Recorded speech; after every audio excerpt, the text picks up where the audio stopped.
자, 여러분.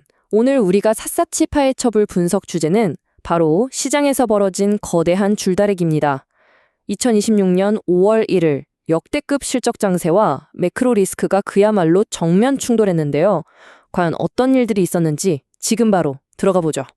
본격적인 이야기에 앞서서 이 숫자부터 한번 보겠습니다. 106달러. 네, 호르무즈 해협 봉쇄 사태가 길어지면서 WTI 유가가 장중에 배럴당 106달러를 뚫어버렸습니다. 정말 무섭게 치솟고 있죠? 이게 바로 오늘 우리가 다룰 핵심적인 갈등 상황을 완벽하게 보여주는데요. 한쪽에서는 애플의 깜짝 실적에 힘입어서 빅테크들이 거침없이 줄주하려고 하고요. 다른 한쪽에서는 유가 급등과 고금리 장기화라는 아주 무거운 닻이 시장을 바닥으로 짓누르고 있는 겁니다. 완전히 팽팽한 힘겨루기죠. 마감 지수를 보면 시장이 얼마나 극명하게 쪼개졌는지 딱 감이 오실 겁니다. 애플을 필두로 한 기술주 중심의 나스닥은 어떻게든 상승세를 지켜냈지만 경기 민감주가 많은 다우지수는 그 고금리 압박을 이기지 못하고 결국 마이너스로 주저앉고 말았거든요. 자, 그럼 첫 번째 파트, 최전선, 빅테크의 과감한 베팅으로 넘어가 보겠습니다. 흥미로운 건 이 거물급 빅테크 기업들조차도 요동치는 자본의 흐름 앞에서는 완벽하게 안전할 수 없다는 겁니다. 각자의 성적표를 보면 수익률이 그야말로 제각각이잖아요?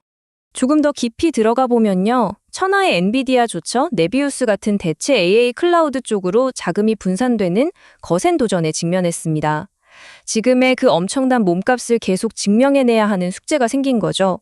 반면에 알파벳은 여전히 생성형 AI가 검색 시장을 위협한다는 꼬리표가 붙어있긴 하지만 강력한 실적을 무기로 시가총액에서 엔비디아의 턱밑까지 바짝 추격했습니다. 여기서 정말 눈여겨봐야 할 숫자가 하나 더 있습니다. 250억 달러. 오늘 테슬라를 뒤흔든 가장 중요한 포인트가 바로 테슬라 최고 재무책임자의 폭탄 발언이었는데요. 2026년 한 해 동안 AI와 로봇 부문에 쏟아부을 자본 지출이 무려 250억 달러를 넘길 거라는 내용이었습니다. 이 소식 때문에 테슬라 안에서도 엄청난 줄다리기가 벌어졌어요.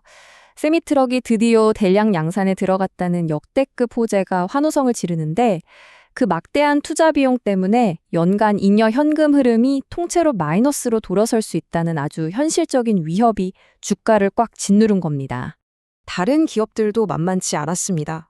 메타는 전날 훌륭한 실적을 냈는데도 시장의 눈초리가 매서웠거든요. 뮤즈 스파크 같은 AI 인프라에 천문학적인 돈을 쏟아붓는 게 결국 광고 수익으로 돌아오기 전까지는 회사의 현금 흐름을 옥죄할 거라는 우려 때문이었죠. 로켓랩은 지난 한 달 동안 무려 25%나 날아올랐다가 차익 실현 매물이 쏟아지면서 뚝 떨어졌습니다. 발사 지연이나 실패 같은 우주산업 특유의 리스크를 시장이 다시 떠올린 거고요. 다음으로 살펴볼 주제는 섹터 간 자본 이동, 에너지 대 소프트웨어입니다. 개별 주식을 넘어 전체적인 자본 흐름을 한번 보죠. 오늘 에너지 대장주들이 엄청나게 뛰었습니다. 엑손모빌과 쉐브론이 강하게 솟아올랐죠. 중동에서 벌어지는 통제 불가능한 지정학적 위기가 이제는 단순히 뉴스 속 이야기가 아니라 석유 재고 고갈이라는 아주 현실적이고 근본적인 시장의 문제로 철바꿈했다는 걸 확실히 보여준 겁니다. 그런데 분위기를 확 바꿔서 소프트웨어 섹터를 보면요. 시장의 공포와 현실이 얼마나 다를 수 있는지 똑똑히 알 수 있습니다. 그동안 AI가 전통적인 소프트웨어 기업들을 다 망하게 할 거라는 극단적인 공포가 있었잖아요. 그런데 현실은 파이브나인이 어마어마한 실적을 내면서 하루 만에 주가가 30%나 폭등했습니다. 공포가 너무 과장됐었다는 걸 단번에 증명해낸 셈이죠. 게다가 이게 그냥 파이브나인 혼자만의 파티가 아니었어요.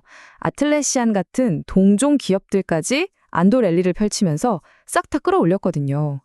소프트웨어 비즈니스의 맷집이 아직 튼튼하다는 게 확인되니까 섹터 전반으로 다시 막대한 자금이 밀려 들어온 겁니다. 자, 그럼 이제 이 모든 혼란스러운 상황을 어떻게 해석해야 할까요?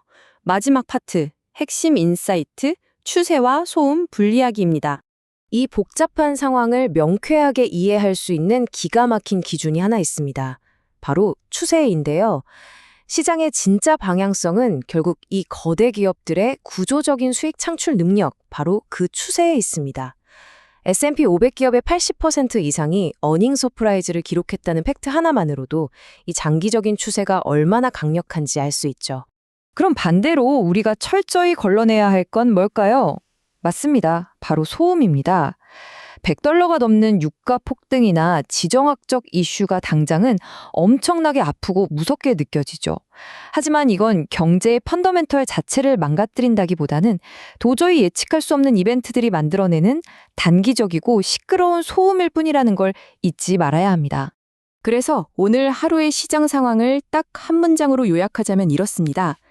기업들의 압도적 실적이 유가 폭등이라는 매크로 족쇄를 끌고 고점을 경신하다.